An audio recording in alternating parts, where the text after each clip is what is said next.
before we talk about energy, let's talk about temperature. Temperature is a measure of how hot or cold an object is, and we can see that temperature can be measured in the lab using a thermometer like this. Now you may notice here there are two important temperature scales.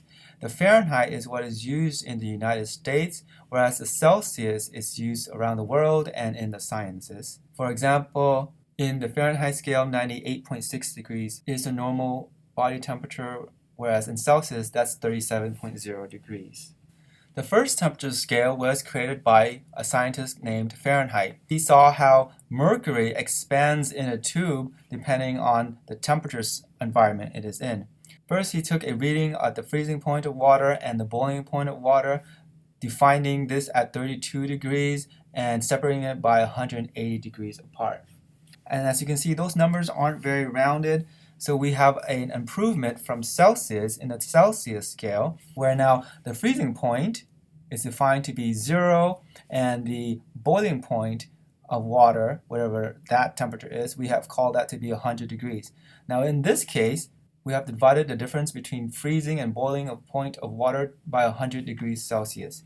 And that's why another term that you may hear when talking about Celsius is centigrade, because of the 100. So because of this, we must have an equation to be able to convert between the Celsius and Fahrenheit. And here it is. To convert from Celsius to Fahrenheit, you take the Celsius temperature, multiply that by 1.8 plus 32.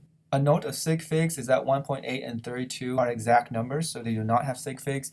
So your sig figs only come from your temperature that you plug in. With a rearrangement of the equation, you can also solve for the temperature in Celsius if you have the temperature in Fahrenheit. So do the rearrangement and you should get this equation, where if you take temperature in Fahrenheit, subtract 32 from that, divide that by 1.8, you will get the temperature in Celsius. So let's now do an example.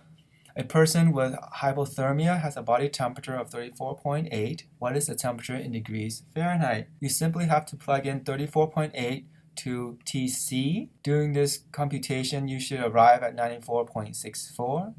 Again, thinking about significant figures, our original number here has 3 significant figures, so our temperature in Fahrenheit should also have 3 significant figures. That gives us 94.6 degrees Fahrenheit. Now the Celsius was an improvement on the Fahrenheit, but it wasn't good enough. A big flaw of the Celsius is that things can get colder than 0 degrees Celsius. You can have sub-zero temperatures. And in fact, you can go down as low as negative 273 degrees Celsius. It doesn't go down lower than that, so there is a limit. Because of this, there is a new temperature scale called the Kelvin. And the Kelvin scale takes advantage that there is a lower limit and setting that lower limit to become 0. Because the lowest temperature you can ever have is negative 273, which is defined as 0 in the Kelvin scale. So if you add 273 back, you actually comes back to 0 degrees Celsius.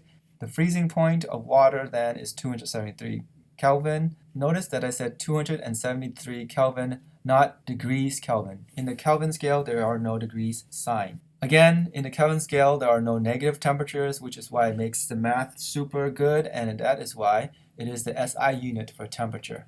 Another name for that lowest degree temperature at 0 Kelvin is called absolute zero. It turns out it's a theoretical limit. We have never been able to measure this limit. So conceptually, what does absolute zero means? Remember I said that temperature is related to movement. The hotter you are, the more movement you have. So imagine at high degree and decreasing that temperature down. The more you go down, the slower you move. The slower you move until you're just holding still and just vibrating. At the point where you do not even have molecular vibration, you are at absolute zero. Now this is why there is a bottom limit to this temperature, because think about how can you move less than when you're not moving at all. That is why there is a bottom to the temperature. All right, to end this discussion on temperature, you would need to know how to convert from Kelvin to Celsius, knowing that the Kelvin scale is basically Celsius plus 273, or vice versa, Kelvin minus 273 is Celsius. Now let's move on to properly talking about energy. Our best definition for it right now is the ability to do work or to produce heat. Work in this case does not mean something you do to get money here. But work, in the sense of science, is the ability to move an object. If you take a pencil and you push it, you have done work. Energy can further be described into two categories. One is kinetic energy, and this is the energy in motion. So, for example, when you go bungee jumping, as you're jumping down, that's kinetic energy. Water flowing over a dam, or when you're lifting weights. The other type of energy is potential energy. Potential is a problematic word because a lot of students may think that it has the potential to become energy. No, it is already energy, it is stored energy. So an example of that is before you're bungee jumping, you're standing at the top of that bridge. Because of gravity, you have that potential energy. Same thing here, water at the top of the dam has that potential energy. Chemical bonds in food is an example of potential energy. Another principle of energy is that it cannot be created nor destroyed. It can only transfer. When water is standing on the top of that bridge, it is potential energy, but it transforms into kinetic energy as it flows down that bridge. Same thing, the food is your potential energy, and it transforms into kinetic energy as you are lifting weights. Well, now we have to define work. Let's define the other part, heat. Heat, as defined, is the transfer of energy associated by thermal interaction. So you have this interaction in your daily life. For example, if you're holding an ice cube, your hand is warm, the ice is cold, heat from your hand will flow into the ice cube, melting it. That's called a heat transfer. And one of the principles of heat transfer is that it always flows from hot to cold. It never flows the opposite direction. In this example, heat will always flow from the hand into the ice. It will never happen where if you hold an ice cube that is colder than your hand, that heat from the ice cube flows into your hand, making the ice colder and your hand warmer. As stated before, when we were talking about temperature, heat is also associated with motion of particles. The more heat you have, the more movement you have. The lower heat you have, the less movement you will have. Heat is symbolized with the letter Q. So when I say that heat is leaving your hand, you can say that a certain amount of heat is leaving. That certain amount will be a negative number. Whereas if heat is entering into the ice, that heat is positive. Now again, due to the conservation of energy, heat cannot be created nor destroyed. It can only be transferred.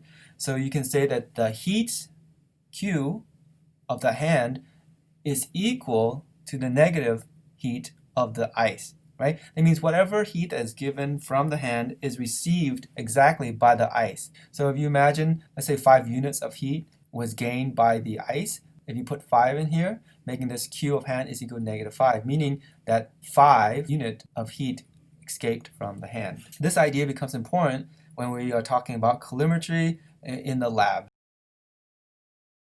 Now I've been using the vague word of heat unit. Well, let's now talk about how to measure heat. The SI unit for heat is joules or calories. A calorie is defined as 4.184 joules exactly. And this amount of heat as unit was first measured by measuring how much heat it takes to raise the temperature of 1 gram of water by 1 degrees Celsius. Another note about the unit of heat is that in the United States we use the word calorie kind of misleadingly. We say it in a capital C. If calorie is capitalized, it actually means 1,000 of the lowercase c calories. So a big calorie is equal to 1 kilocalorie.